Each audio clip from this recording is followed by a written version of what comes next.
horns arise, the seven heads upon its crowns and diadems, its tail swept down unto the earth, the stars of heaven a third have turned.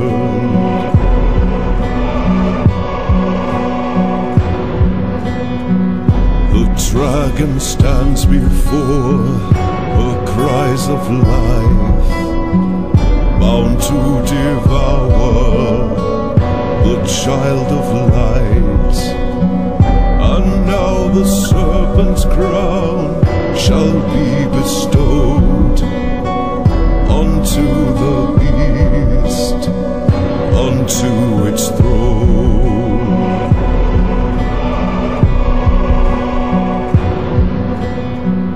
The ancient serpent, the ancient sun, the ancient horror, the ancient one, the ancient mystery of all iniquity is now complete within its silent trinity.